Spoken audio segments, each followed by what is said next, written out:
Hello. Welcome back to another episode of No Invitation Required. I'm your host, Brooke the Fair. And if this is your first time watching the show, as your host, I represent your voice of reason along your journey for inclusion. With me today is my co host, Velma Tennyson. Is that correct? Tennyson, yes, like the poet. Okay. Hello, everybody. Hello and welcome. And for all of those who are new to the show, each week a co host and I interview a special guest. In this case, particularly special. And today we're discussing some topics that are meant to help you break down your biases. So, No Invitation Required is the show that is geared to teach you how to adapt to living an inclusive lifestyle. The show No Invitation Required is the only show specifically formatted to help you transform and live an inclusive lifestyle. Today, we are going to talk about a number of controversial subjects in our Ask a Black Person segment. So go ahead, feel free to drop. I'm a little tongue tied today. Go ahead and drop your questions in the chat now, and then we'll answer them later in the Q&A.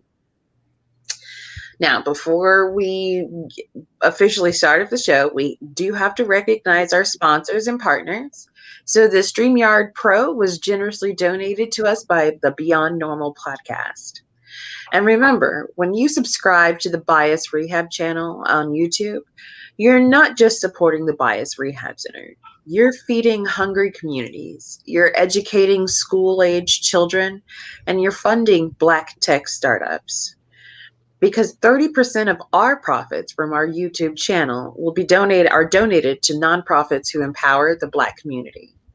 So whether you're watching on your Apple TV computer, go ahead and hit that subscribe button, share a like, and tell a friend about No Invitation Required. Excellent. Now, our special guest for today is Miss Danny Oliver.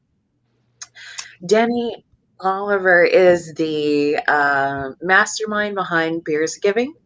She is the owner and CEO of Island to Island Brewery, and she was a board member or just a charter leader? I was a chapter leader and a board of director for the National International Pink Boot Society. Pink Boot Society. Yes. Hello. Thank you for coming. Thanks for having me. It's an honor to be here tonight. Thank you. It's truly an honor to have you, and I have been waiting for this episode. Yeah. Yeah. Yeah. There's no other words. Yes, it's needed, it's necessary, it's important. And not just from a perspective of venting at all, but from a perspective of under, over, and inner standing. Mm-hmm. Mm-hmm. Yeah. Interesting. Yeah. Very much. Very much. Yeah.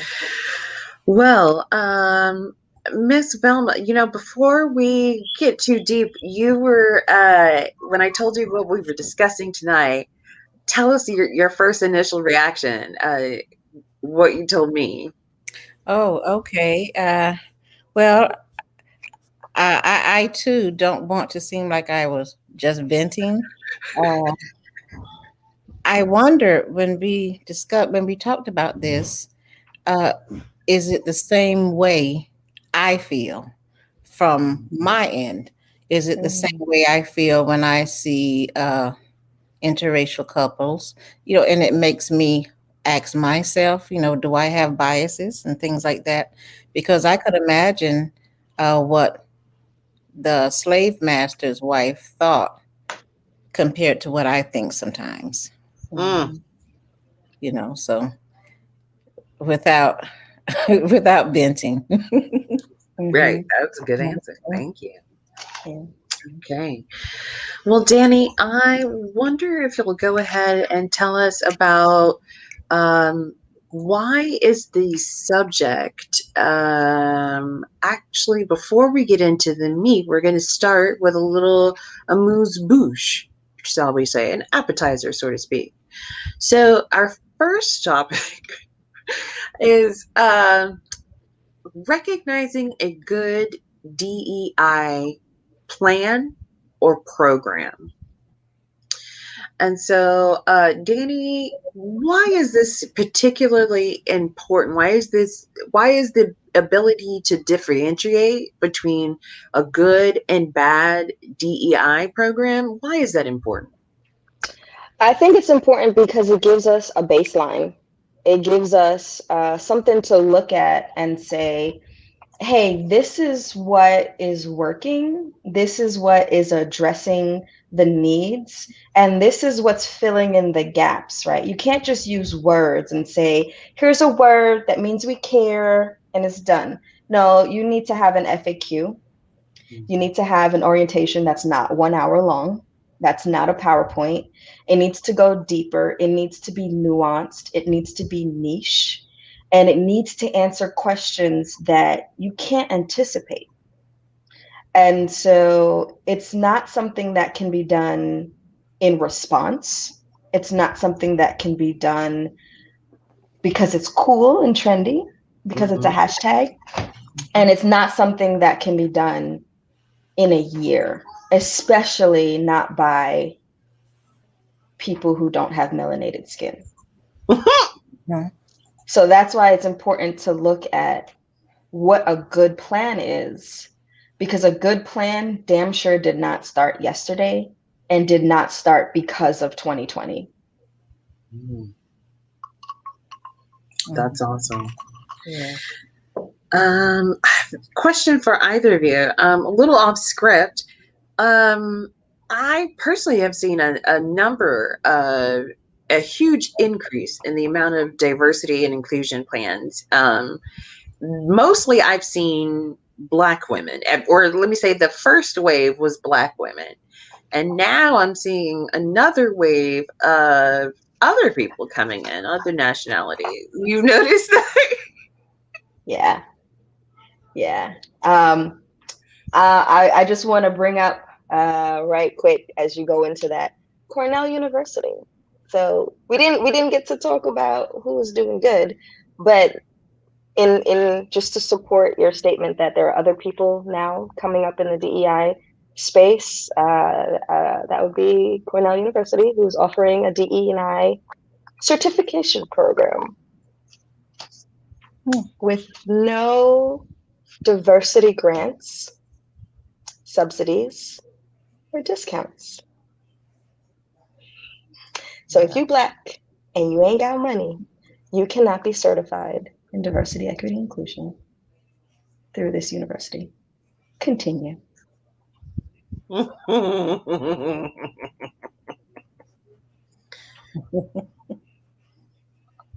Oh, okay. I don't even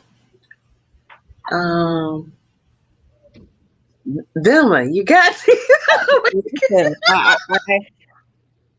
I'm searching. I don't know what to say. I don't know what to say. And to tell you the truth, it's somewhat frightening because sometimes in a situation like this, you don't want the wrong information to get into the wrong hands. Mm-hmm. That's a bit scary. Yeah. And you mean wrong information in terms of who's going through this program? Yes. Yes, exactly. I just sent you guys the link if you want to share that with the audience as well.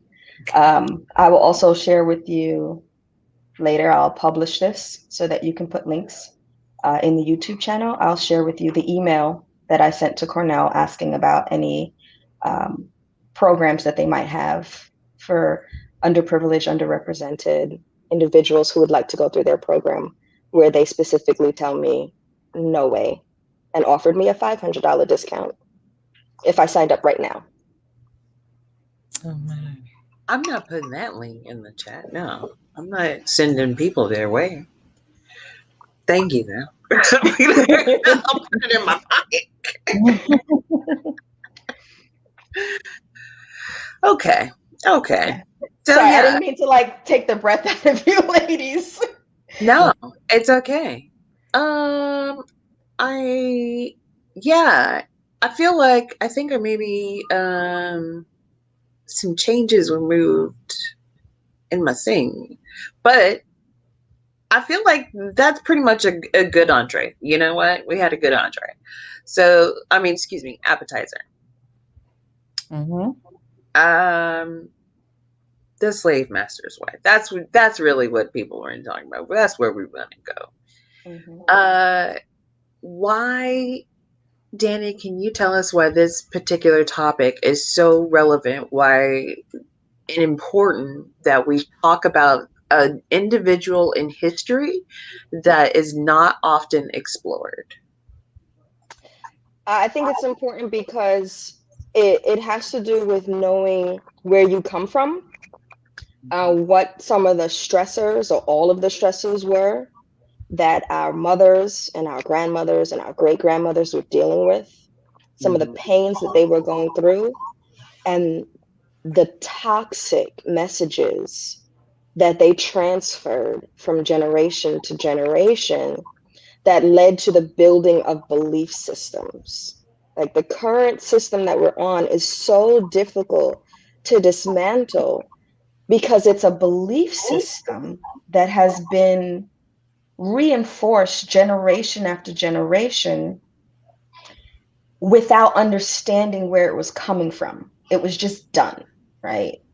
Um, Mom felt a certain way. She was receiving certain treatment.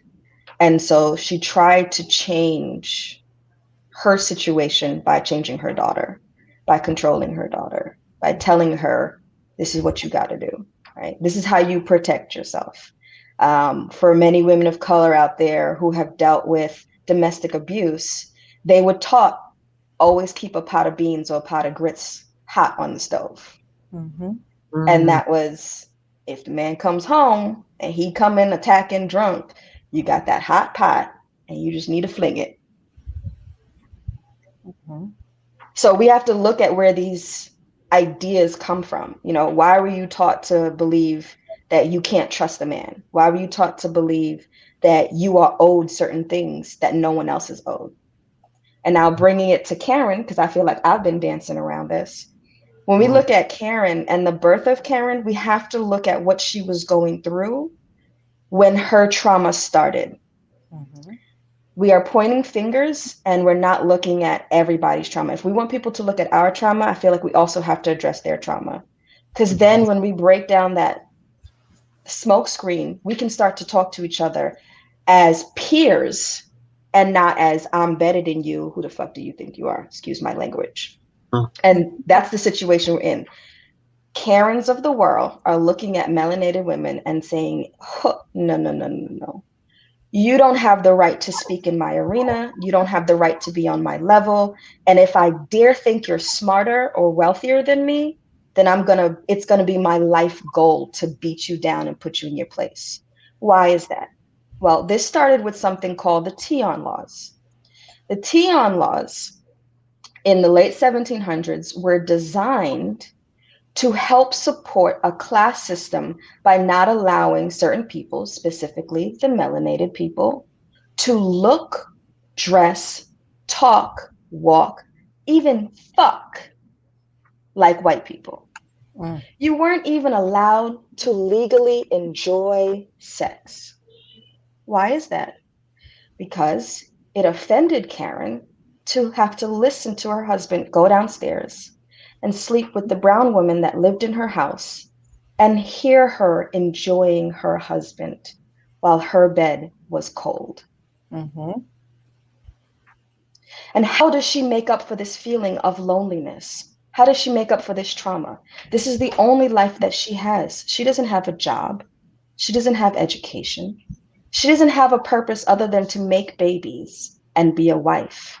And night after night, she is told by her husband she's not pretty enough.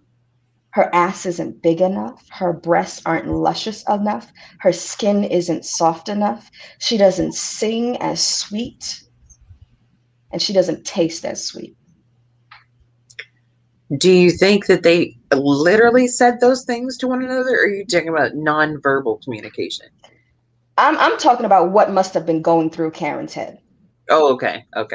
Right? Yeah. What are you thinking about as a woman being cheated on in your own house? How do you feel? It doesn't matter the color of your skin. You are a woman. You are a person. How do you feel if you don't have a job, profession, education, or anything that you can do with yourself and your life? Your Mm-hmm. existence is to be a wife and a mother. Mm, That is your existence. And because you are trained to be a good wife, a beautiful wife, and you can't get beautiful enough because your physical body doesn't match that which you're being left to be enjoyed. Mm-hmm. That is trauma. That is trauma. And so, how does Karen make up for this trauma? Well, in the morning time, when Massa goes to work, Massa leaves the house. Who is left to deal with this woman and her pain? And how is she going to act, react, and interact with the people around her? bitter.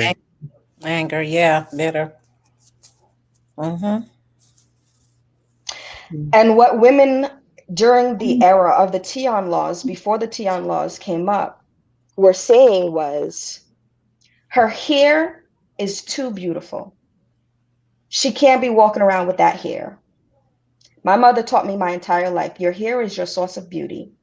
I don't know if it was a lie. I don't know if it was based in trauma. I don't know if it was a way to sell myself to men, but that was what I was raised with. My hair was my source of beauty. So these white women said to their leaders, their governors, hey, that hair is driving my husband mad. Do something about it. And the response was to create a law to force women of color to cover their hair, Mm-hmm. to cover, to wear a beautiful tiara like you're wearing right now, Brooke. Mm-hmm. But that wasn't the intent of the law. They just wanted you to cover up. Don't show any of that. Right. But what did women of color do in their richness, in their creativity, in their love, in their goddess energy? They flipped that shit. They put silk and red and green and blue and Mm-hmm. had it twirled this way and had it fanned that way. And so now what do you have? Now you have these beautiful flowers walking down the street. Yep. Beautiful flowers. You can see them coming a mile away. Mm-hmm. How does Karen feel once again knowing that the law has slighted her? Again. Yeah. Became even more bitter. Like I was trying to put you in a hijab where I was trying to cover your face, Mm-hmm. and it just brought out all your features. Mm-hmm. I know I was passed over for promotions the moment I start wearing my natural hair. Mm, It became a problem. mm. I remember you telling me that. Tell Yeah. us about the promotion that you applied for. Do you mind? Well, I was blackballed. I was blackballed all the way to corporate because I remember the looks that I got. I remember my coworkers coming to me and telling me how beautiful it was, but they won't do it because they know their clients would just have a fit, you know. Mm. And so uh, after a while, I knew. And when I had someone to come into my office and say, "Oh, I like that one better," yeah, that's my favorite one, because we can be versatile with our hair. And I was shocked. I was shocked that it was a some sort of conversation going on about my hair and the different styles. Mm, mm. Yeah. They're absolutely having conversations in the break room about your Mhm. hair. About my Right. hair. Of all things, I was hustling like crazy, but they were having conversations about my hair. And especially the more natural it became. And there was a law that started this whole conversation. There's a law that started it all. And from my research, if anyone has done research and, you know, they can prove me wrong, I have not found where the law was actually written off the books. It just kind of like faded into the background, kind of like the Virginia Negro laws. They weren't actually unwritten. We just don't look at them because they're so old. Ain't nobody dusting off those books, but they're still there. And if they needed to be used in a court of law, they could be brought up, like with these cops killing people of color, men of color on the road. There is a law that states that if any Indian, Black Indian, is assumed, just assumed to have committed a crime, that is the requirement of that Black community to bring said accused before the Englishmen to possibly be killed and just dealt with. And if that community does not bring the accused forward, the Englishman has the right to go out and fetch a nigga and kill them in place of the accused. That is a law that is on the books that I have read, that I can still read to this day. And the shit has not been deleted. It has not been erased. It has not been rewritten. It has not been crossed out and said, hey, we absolutely don't believe in this law anymore. It's still there. And if someone wants to bring it up, they can, which is why the cops have discretion. Yes. That's the PC word, discretion. But the basis of the fear for your life and use discretion is based on the fact that if you assume someone did you wrong, person of color did you wrong, that you can go and kill anyone in their place to get your retribution. And that brings me back to Karen, because, you know, you hear all these white women out here talking about how they're not racist and you know, how they can't complete a sentence when you bring up something that shows that they might have bias, and how they kind of start to slur their words because they've never looked at themselves. All they've ever done is say, I'm not racist. But the birth of Karen and the children that Karen birthed were the women who sewed the hoods, were the women who kept the beds warm, were the women who cooked the meals when they came home from their KKK rallies. Yes. Okay, she watched those blood-soaked linens. She knew what was going on. Okay, she set him up to go out and do her work so she could keep her hands clean. Wow.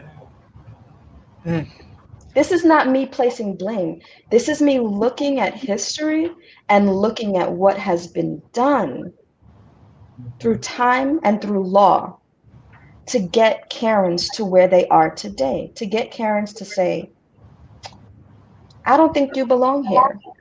And I know just how to deal with you. Hold on 1 minute. I got a new tool.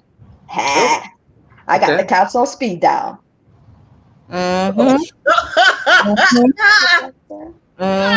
This is Karen on the line.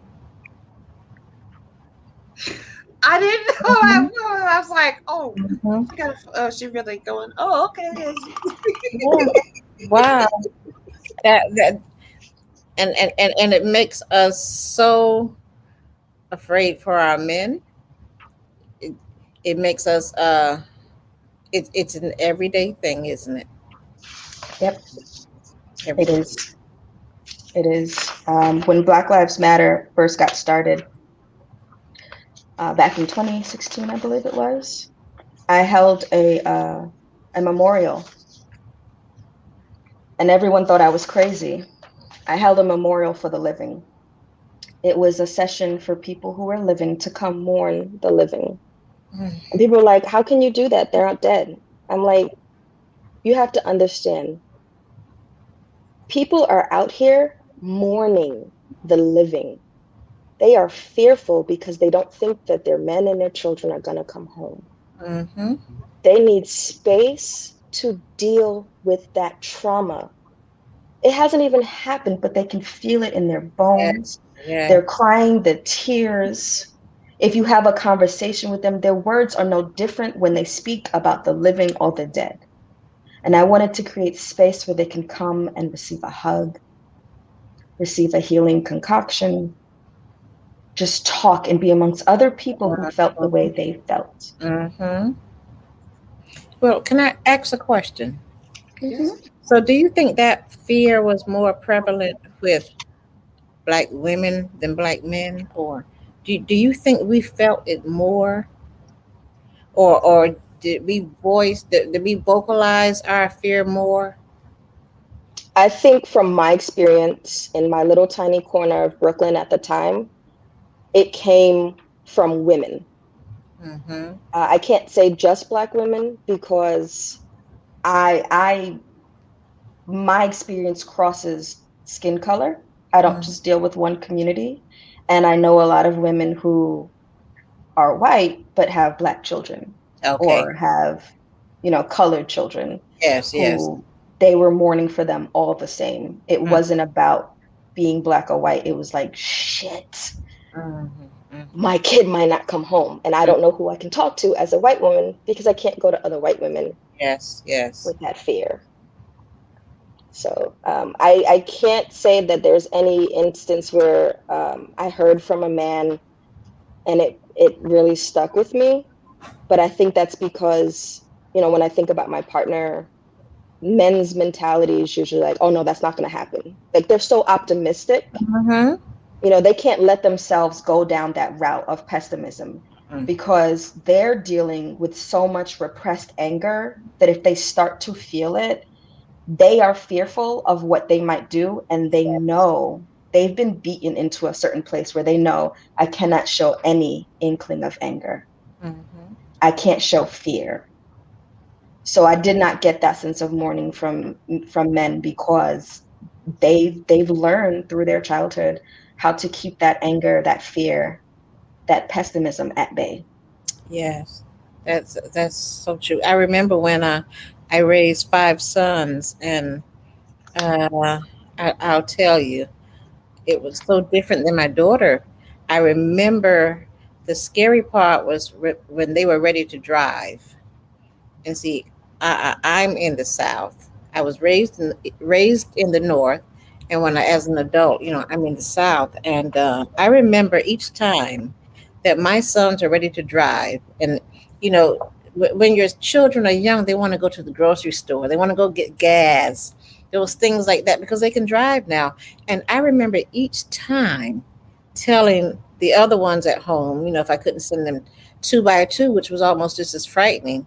Okay, Mm. guys. Okay, your brother's going to the store. He's going right around the corner. Come on, let's everybody. Let's come on. Let's start praying till he gets back in the house. I remember doing that.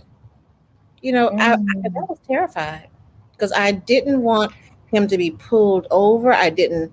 I used to go to the grocery store and it used to be a line of our young men, 13, 14, 15 years old, sitting on the sidewalk while the white cop walked back and forth. And I remember telling my children, come on, guys, let's pray. And when he pulled back up into the parking lot at home, that's when we could take a deep breath. And I was terrified. So I could imagine how other mothers feel. Yeah. And imagine feeling that way, not with the ability to pray, but knowing that you have to get raped Oh, for his safety. mm-hmm. Awful. And have you ever heard someone ask you or mention that there's a inner feeling of that fear? You can feel it. You can feel what they felt. And we have, I know some of us may have a fear of that without it even happening to us. Yes. Yes. And that's that genetic memory. That's that training that we've been going through, you know. Yes. I just came to the realization within the last 3 weeks that a lot of the trauma that I have is not my own. It's not experiences that I have a memory of. It's Mm. things that my mom told me. My mom Mhm. has said, "You remember that time that this happened? You reacted like this, and I felt that, and then it happened again, and then it happened again." So I'm sitting here with feelings toward men that are my mother's feelings. Mhm.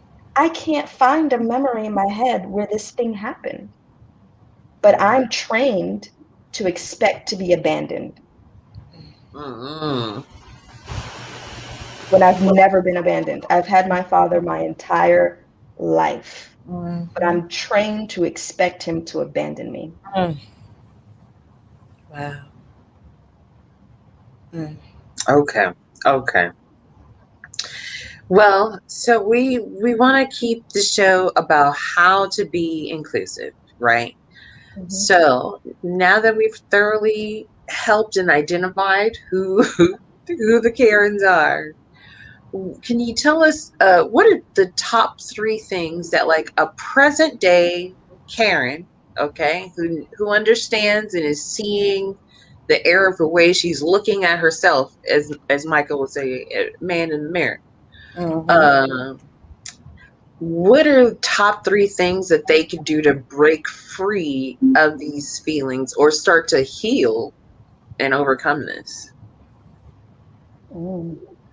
I think number one is recognizing their own trauma. Mm. I think that's number one is recognizing your own trauma. Even if you don't recognize it, accepting.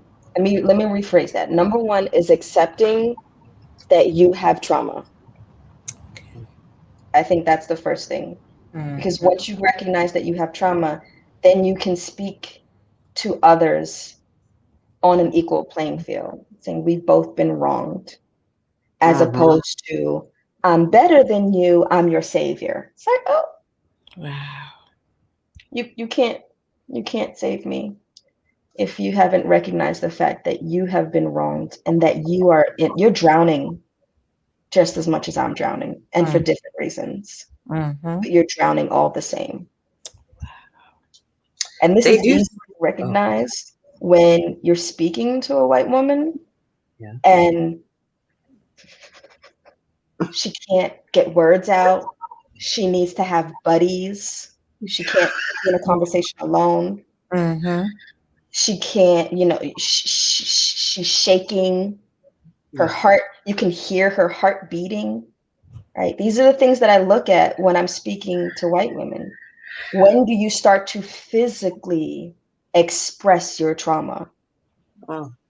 right? When you feel like you want to say, I'm not racist, trauma. When you feel like you want to say, oh, not in my experience, trauma. Because that's Hmm. like the cutoff. In my experience, I haven't. Uh, That's the first step is accepting the fact that you have trauma and you're drowning just like the rest of us. mhm. Uh, Okay. yeah. Okay. So yeah, Number three, I don't know. that's a big one. I feel like okay, accept your own trauma is a huge step. And that's perfect. That goes right along with our the 11 steps to rehabilitate your bias, you know? So, what would you recommend once somebody's looking at themselves again, they say, "Okay, I accept that the the genealogy of where I came from as a Karen, as a Betty, as a Becky, I accept that those women were hurt and they have passed down that hurt to me. Where do they go? What should they do to start along that path? Because a lot of times they will, just like when they saw George Floyd, there was that instant like, oh, that is really bad. But then with time, they start to go back to their like, I mean, Mhm. it's not that bad. Mhm. I think the next thing is not tuning out. I have watched so many stories of women on Instagram put a fist up, put up a black square, and then immediately, as soon as the pressure was on, check the fuck out. I'm doing self-care. I'm going to the spa. You know what? Life happens for me, not to me. I'm out. Like, I'm just like, really? I would love to just check out right now. I really want to check out, but my phone is still blowing up with diversity, equity, and inclusion bullshitters. And as Mm. much as I try to turn it off, they find another way to find me. And I've just heard so many women make videos that they've edited and use products and use excuses about how they just can't today, and that's okay. I shouldn't, put myself down because I can't today. It's like,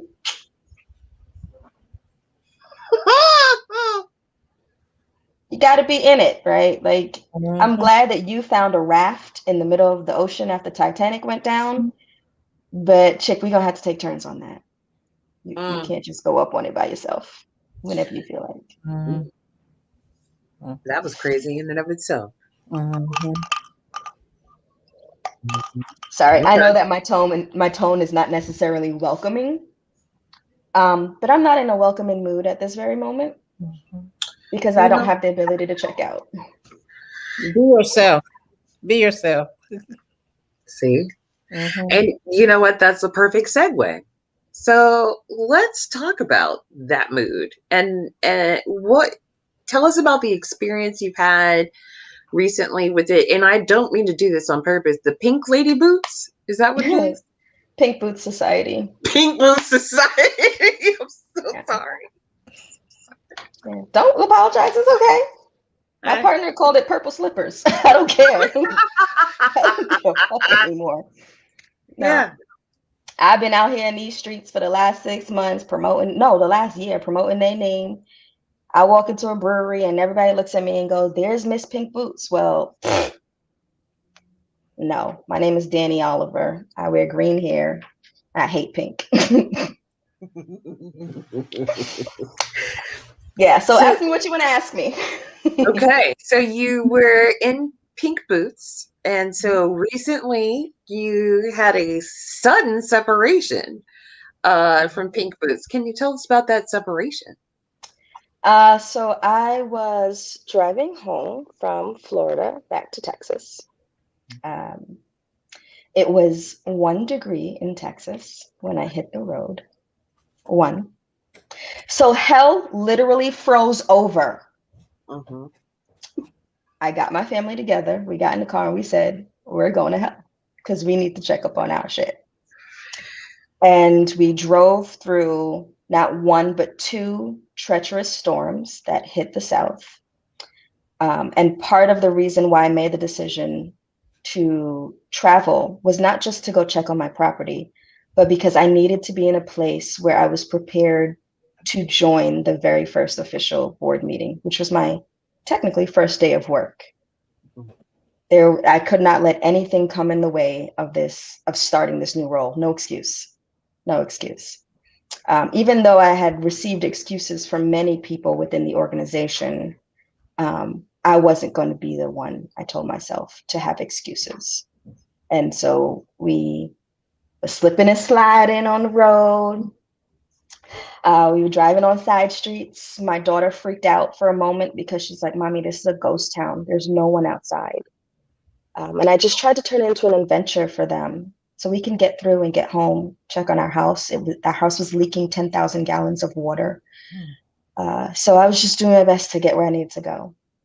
Um, on the day of, we did not arrive home in time, but we did pull over at a charging station that was completely paved with ice, Wow. just completely paved with ice. Charging And station? yes, I have a Tesla. Oh. Trying to save the planet here. um, Okay, well, what are y'all doing at the charger? You for your cell phones? Okay. yeah, so yeah, charging. Yeah, we needed to charge the cell phones. I needed to make sure that I had access to power. I need to make sure that my device wouldn't go out, be able to check my email. If you don't have power, so we basically we didn't get stuck, but on our way to Alexandria, Louisiana, the car went to 0 miles per hour in the middle of freezing rain. And we were like, are we going to have to get out and push this car to the hotel? Mm. Like, that's how serious it was. So we had to conserve power. I could not be charging my devices. We needed to have a phone available for emergency situations. And so we pulled out of a charging station, got everything charged up so I can join this meeting. I joined via Zoom. I was kicked out. I was like, maybe somebody made a mistake. I joined the dial-in. I was put on hold and kicked out. I was like, somebody made a mistake twice. Maybe they're having technical difficulties. I text one member, I text another member, I text the president. No one responds. No one had the decency within the first 30 seconds of the meeting to get on, let me in, and say, Danny, you're not welcome here. No one had the decency to do that. This is an all white run organization. It has been all white run for 12 years. It is nearly 90% white woman membership. Mm. I was on the rookie board of the first women of color to be allowed into the board. And they didn't even vet us, interview us, or hire us themselves. They left it to the membership to vote for us. So I was voted in The by a people. majority of. And they did not go to the people before removing me. They just held a secret meeting that I was not invited to. I did not receive a calendar invite the day before while I was traveling, mind you, almost to the point of pushing my car to a hotel in freezing rain with my babies. And during that turmoil, they were meeting and voting about whether or not I should be allowed to enter the first meeting. I don't know if a vote was held. I don't know if they assumed that my lack of attendance meant that I didn't want to be there. I don't know if it was a 50-50 vote. I don't know if the women of color voted for me or against me. No one has spoken to me. No one has called me. No one had the decency to send me a text message or a phone call. It's all over the news that there is a natural disaster, a public health disaster in Texas, and no one, not one person, decided maybe we should call her, make sure she's okay. And This that's is the an first thing I organization. was like, are you out there? What are you doing? Listen, girl, people were calling me from across the pond. I got calls from Trinidad and from Sweden. Yeah. Okay. And I was like, People was calling me from my childhood. Okay. I'm getting phone calls. I'm like, who is this? Hello. Hey, Danny, this is your friend Blue from college. are you okay? Hey, are you okay? Hey, Danny, this is your cousin from Trinidad. Are you like, I'm getting calls from people who are I haven't spoken to these people in 3, 4, 5, 10 years. Are you okay? This is an organization that asked for 15 hours a week of free work from me. That is a part-time job. That is a part-time job.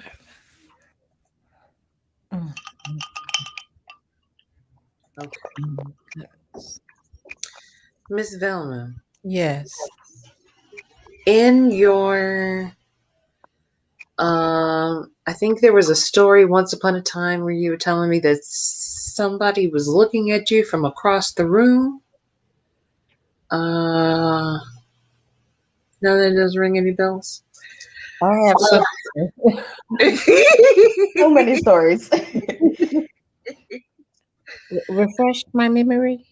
Well, what were some of the old school things that you would do to kind of like back? So luckily now we at least have some on paper like legality that says you cannot put your hands on the black people, you know, you can't abuse them, and you're not supposed to be able to abuse people in the workforce.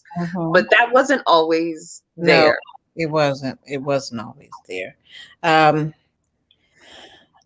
At some so not too far ago, um, we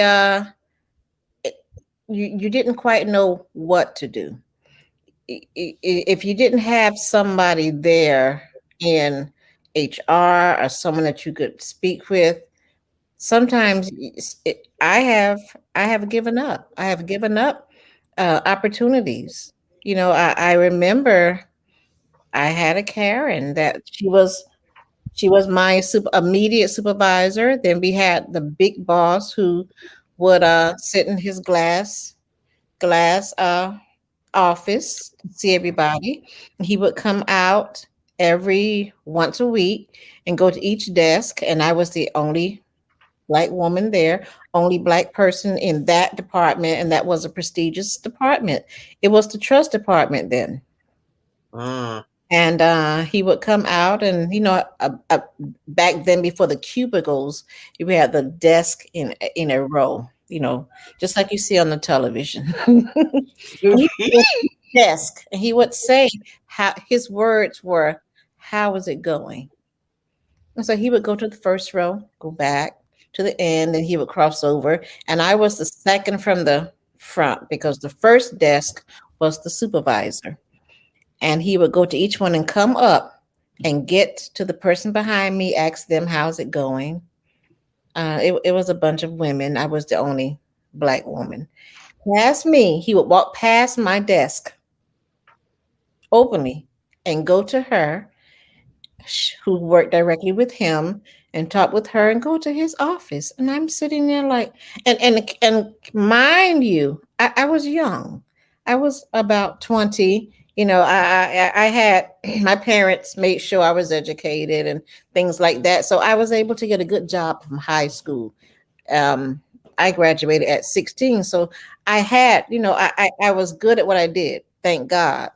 And he would do that. And I'm like, oh my goodness, I could not understand that. I knew about it, but I couldn't understand it. So one day they decided, you know what? We can call her in. It's time. We're tired of her. It's time to let her go. So they had their things together. They had my coworker who sat beside me, terrible work. But we hustle. We make sure our things are together. We And have to. we have to, especially, can you imagine me there in the 70s? Uh-uh. And I remember he and she called me in the office, closed the door. "This is your work. This is what you did. It's not good enough. So you have a choice. You have a choice to go to a smaller branch, or you that's it." Just like that. So I was almost in tears. And I wasn't one for crying. I was strong. My parents didn't raise me to cry, but I went down to. I got my things and I left. Neat, put everything neat, and I left. And I went home. I my the next day, my mother and we went to HR because I was really upset. They talked with the person in HR, and do you know what it was then? Nobody was going to speak up. Nobody would Of course speak not. for you. Mm. Yeah. If she spoke up, she may have lost her job. So I wasn't going to go to the smaller office. I decided I didn't want to, Mhm. and I lost that opportunity. And it broke my heart. But I tell you one thing: people my age, you're going to either let it break you or make you. And I decided it would make me. So it puts a chip on your shoulders. It makes you tough. It put a chip on your shoulders that nobody understands. But we did not have support. We Mhm. didn't have support. Even if, and it was people there who, had I known, could have helped me. And do you know what? They had to be the tough black people, the ones who were going to raise sand and listen, push that desk over.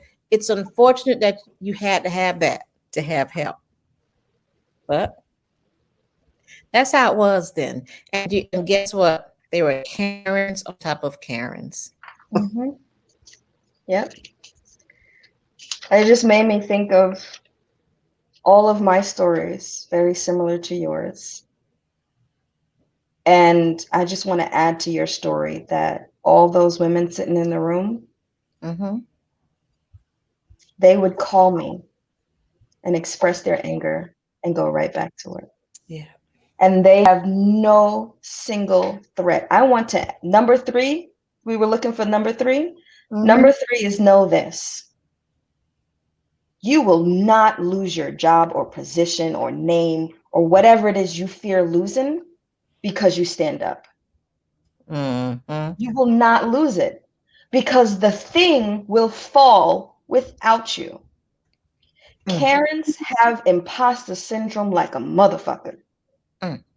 They seriously have been gaslighted to the point where they believe that this world can run without them, not realizing that the world is running in reaction to them. When they cry, their men say, "Oh, oh, oh, my woman's crying. Who do I need to go after? Him? Mm-hmm. He's the one who made you cry. Let me go get him."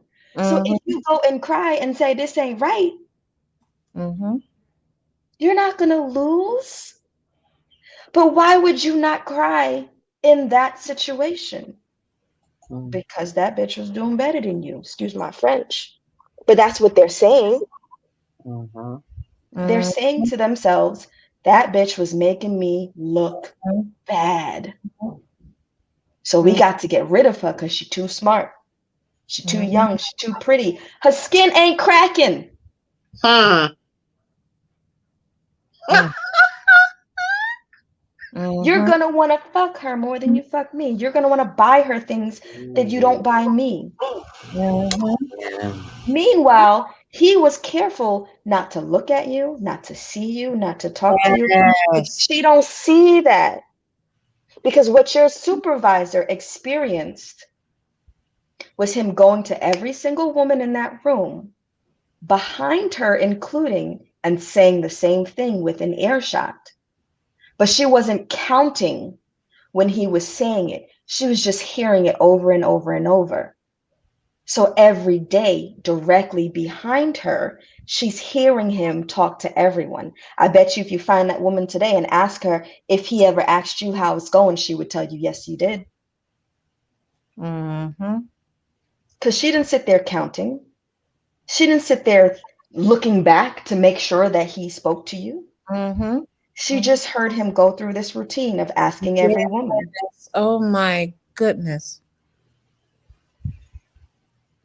Right? There's a pattern, there's a rhythm, there's a flow that you get into, right? And you can just feel that vibration and Mm-hmm. feel that spirit coming up behind you. And that spirit coming up behind her was him interacting with you. She didn't see it, she felt it. But her feeling was wrong because he wasn't interacting with you. He was careful not to interact with you. Mm. When I was in my dating phases, I always wondered to myself, because as an interracial person, I like everybody, right? I always asked myself why white boys didn't like me. Mm. Why Asian boys didn't like me. I like y'all. I think you're fascinating. We're interested in the same things. Like I have to learn about Black boy stuff. There's not many Caribbean boys around me. And even if I did talk to a Caribbean boy, like he got to have a job, he got to have money, and he only 15 years old. So I know he ain't got that now. So let me go talk to these other boys that I know I can't marry until these Caribbean boys get their shit together. So I would ask myself, why don't white boys like me? Why don't they holler at me? What I'm a is grown ass woman. They still don't. never ever?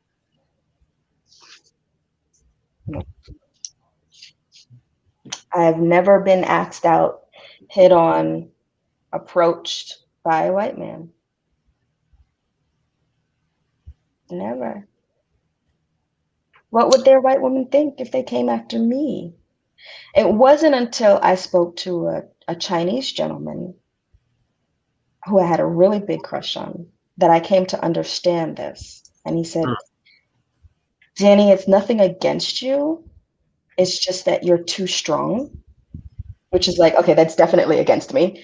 It's that you're too strong, and I'm used to women who are quiet Yeah. and Yeah. don't ask for anything. Mm-hmm. Mm-hmm. You're too strong. Mm-hmm. Yeah. So it's perhaps it wasn't that they didn't like you. They just they were not compatible, and Mhm. they knew that they weren't. Let's say like this: they were never enough. And I reckon that that's the reason why he never asked you how it was going. Mm-hmm. I know you're doing good. I don't need to ask you that. These women over here struggling. I'm checking up on them. How are you doing today? Do you still know that 1 and 1 equals 2? Don't worry about it. You could take a break. But you're good. You're actually doing the work. You're doing the work. You're not asking for help. Your desk is neat and clean. You're well put together. You're not flustered about anything. You're not asking for a break. You're not about to faint, right? Like, Mm-hmm. how many white women you ask them to sweep the floor? Oh, and I'm being dramatic on purpose because I've literally had a white employee whose boyfriend told her, you should not be sweeping the floor. It's beneath you. What was her job? Bartender.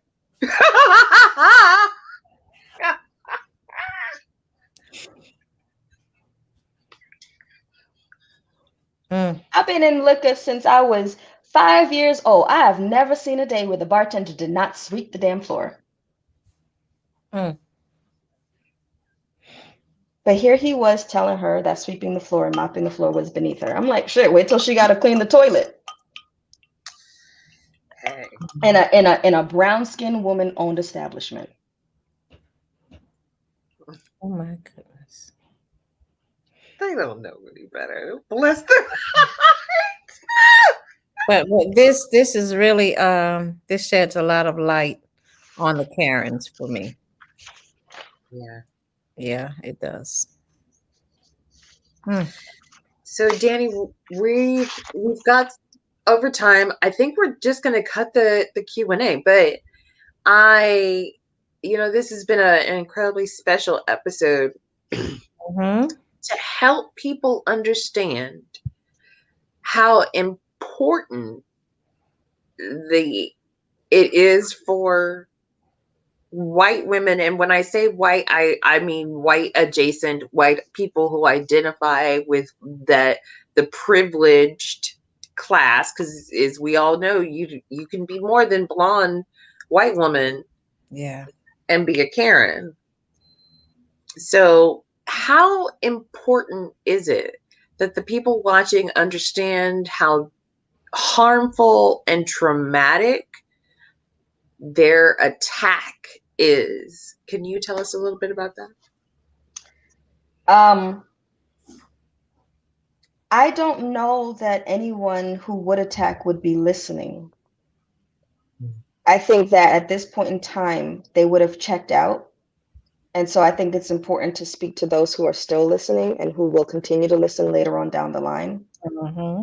And it's for the receiver to understand where that attack is coming from, how important it is to understand and recognize that attack. And all honesty, we have enough Karen videos. Mm-hmm. These are women who are reaching out for help. Mm-hmm. And if anyone is listening who has gotten to this point, if you have the opportunity to speak to a Karen, let her know the importance of recognizing her trauma. Let her recognize the importance of her attack. Because in that attack, no disrespect, no disrespect. She has gotten to the point of a ravenous bitch. And I mean bitch as in a dog. She's Mm. gotten to that point where there's something that she needs to protect and she has to sink her teeth and get lockjaw. And it's important not to take my words in offense, but to take my words to heart so that you can address them. How am I being a bitch? How would I feel if someone was acting this way to me? How am I acting sub-intellectual? Mm. Mm-hmm. How can I rise above my Mm-hmm. ignorance? It's important that we call ignorance when we see ignorance, because if you don't call it out, you cannot do anything about it. You can't do anything about it. I watched a Karen video where she was mad because she didn't know the difference between an egg roll and a spring roll. That's ignorance. And you need to not be afraid of your own ignorance. And when we see these attacks, for those listening, when you see these attacks, please don't antagonize. We're not going to get to a better place if we keep antagonizing, because I said it last year and I'll say it again. White lash is coming, and I've already felt it. They said, hey, we want to be kind and we want to accept people of color. Huh? Not that much. Not that much. Mm-hmm. Okay. I'm spending thousands of dollars in trauma therapy right now because of white lash. Thousands of dollars. Oh, I'm so sorry. Yes. Mm-hmm. Well, that really makes you think, or at least it should. Yes. I'd like to read something, if I may, that I wrote. Yeah. When Karen grew up, she carried with her the skill of remaining silent, the skill of passive aggression, the skill of microaggression, the power of controlling the narrative. Karen is an evolved flower capable of blooming the most gorgeous of petals to attract the best pollinators, and capable of oozing a poisonous sap to innocent bystanders. Karen is as Karen does. She is broken, so she breaks. She is hurt, so she hurts. We are angered by Karen, but she doesn't have the skills to help herself. Karen feels like an imposter, a fake. She's insecure and has been gaslighted to the point of not knowing her own voice. Karen's beauty, youth, and skin fades, while her generationally inherited name ages not a day. Auntie Karen's skin is thought to be tough. Her hair does not fail, and her men stand tall. Everyone is looking at everyone else, making assumptions. Karen doesn't see the trauma Letitia suffers, the experimentation, the lies, the burdens. Karen only knows loneliness and rejection. Letitia has been battered by Bill and left defenseless by Jamal because of Karen.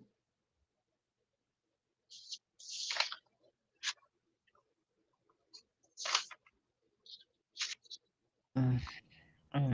I'm new to this. You're going to say it all over again, Ms. Mm-hmm. Awesome. It's beautiful. Yes. Thank you for sharing that with us. We really appreciate you coming here and being vulnerable and unapologetically Black. Mm-hmm. Thank you. Thank you for having me. Certainly. Thank Well, you. that concludes our show for this evening. Again, let's give Danny Oliver a round of applause. Thank you for coming. And Miss Velma, thank you for being a wonderful co-host. Hope you'll come back. Just a few things before we go. So, just a quick reminder, we at the Bias Rehab Center, we are not YouTubers. We're activists using YouTube to get our message of healing to the masses. Bias Rehab is the most fun you can have discussing a difficult topic. Tonight, we have one last reason to celebrate. The Bias Rehab channel hit over 1,000 views this last week. Ooh. So thank you to everyone who has been watching and supporting our channel. We ask you again to go ahead and hit that subscribe button. If you took away some gems, any comments, leave some comments down below, and we will talk to you soon. Have a great evening. Thank you.